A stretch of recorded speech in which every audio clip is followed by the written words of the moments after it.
Hello and welcome to this video on Rust programming. In this video, we will learn about some methods or functions associated with char types so that we can use these methods to write useful programs.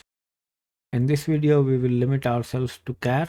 In the next video, we will study about the string slices and string related methods. So let's get started. So first we have an ASCII variable which is of type char, which is in single quotes A, and the second is a non-ASCII or Unicode character. Well, this is also Unicode, but this is non-ASCII, which is a heart. So we have two assertions whether this is ASCII or not. So this assertion tells us whether a character belongs to ASCII table or not. And the second function is it transforms the character to uppercase, ASCII uppercase. Note that it will have no effect on non-ASCII characters, so they will remain same. Small a becomes capital A, non-ASCII becomes the uppercase. The reason for not being able to transform non-ASCII to uppercase is that many languages do not have equivalent uppercase. For example, in this case, heart does not have a real uppercase. And third method is that it tests for equality, ignoring the case in ASCII. So capital A is same as small a. Now, further, what we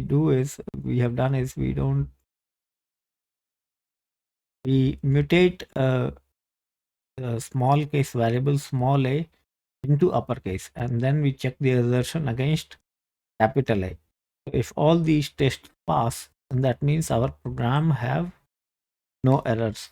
Okay, otherwise it will panic. So let's do a cargo run, which will do the build and run it. So it passed successfully, no panic. That means this code is correct. So these are the methods we have discussed. Now we will discuss more methods. For that, we declare several other variables. So we declare uppercase A, uppercase G, A, G, lowercase, 0, percentage, percent or percentage, space, line feed, which we have written as LF, escape character, which is 1B in hex. Now we test whether these characters are alphabetic or not. So uppercase AG, lowercase ag are alphabet. 0% space, line feed and escape are not alphabet. So these tests will fail. There is a not against these tests, because these tests, if you test for truth, then it will not work. They are tested for falseness. We run this, save this program, and we build and run again. So no panic. That means these tests are successful. Let's delete this and proceed to next set of functions.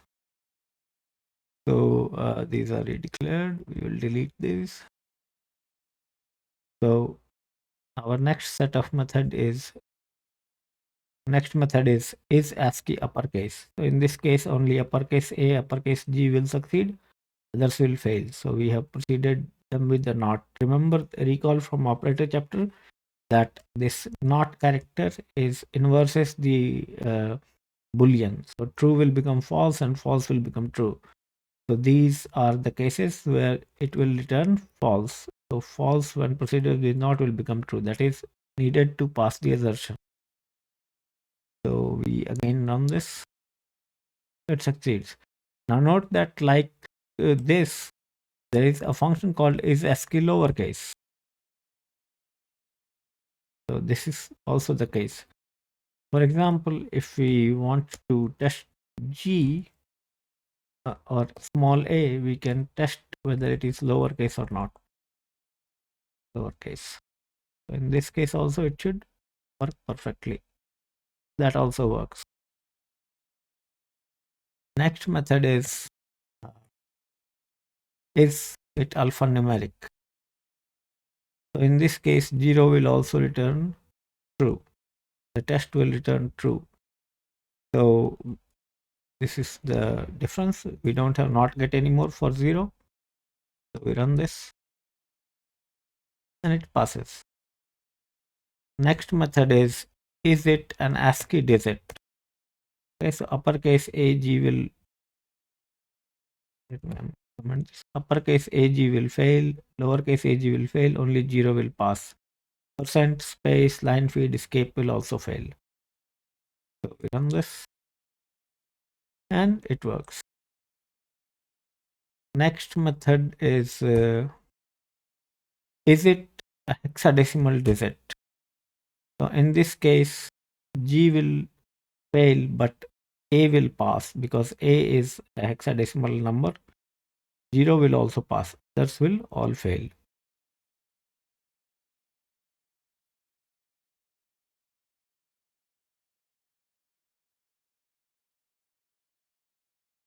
Next method is the character and is the character a punctuation character? So these are the punctuation characters defined in Unicode. So we uncomment this and you will see that only percentage will pass and others will fail. So let's run this and it succeeds.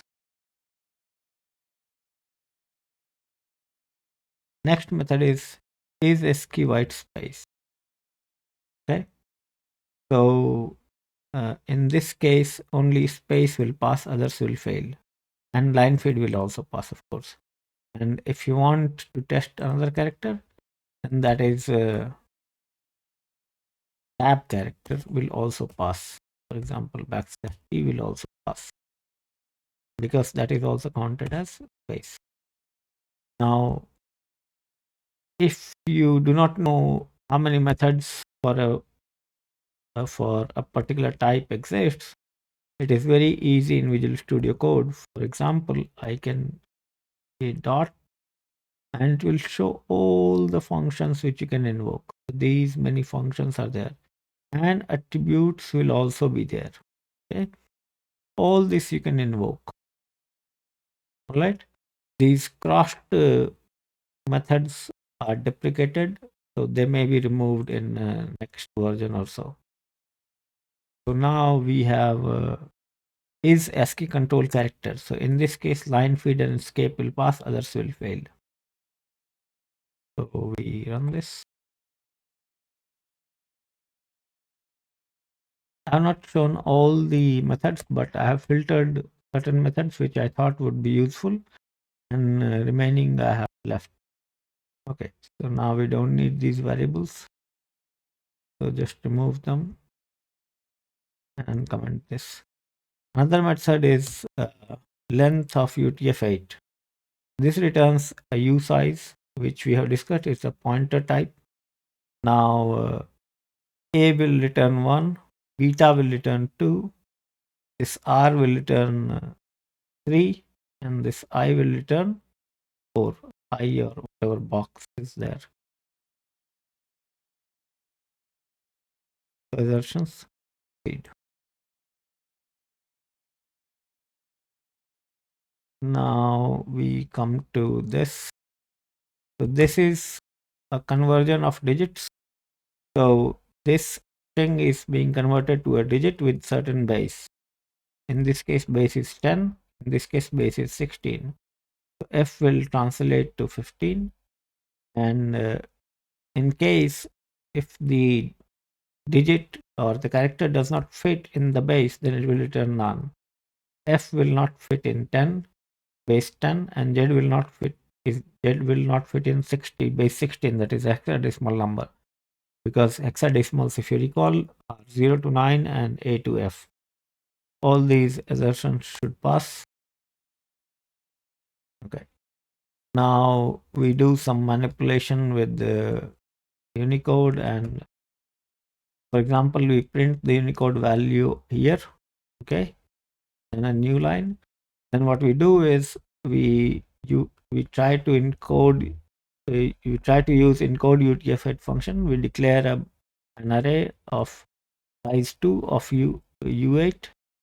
This is inferred type, okay, and we have a mutable string beta, So we encode this into UTF using the array B, okay, and we assign this to result, okay, and then we print result. It should not print, we should test the assertion against beta, and it should pass. So it printed the character and equality assertions passed. So we have covered a lot of useful functions here related to characters. If you want to see a complete list, you can go to Rust documentations for char types and you can go through the entire list. But it is always better that you use something like this. Okay. The reason is that your Rust installation version and the documentation version might mismatch in case you fail to perform a Rust up update. So use Visual Studio Code it yourself, and that will be safer for you. So there are other functions like is numeric, is lowercase, is uppercase, is white space. So things like that are there. Then there are other functions to own and try and to borrow. These things we will cover later because these require knowledge of other elements like lifetime and all that. So with this, we come to the end of this video. In the next video, we will look at string and string slice methods. Uh, if you have found this video useful and informative, then please subscribe to the channel, like the video, and share as much as you can. So I have already explained in many of my videos why I asked you to do this. So thanks a lot for watching. Happy programming.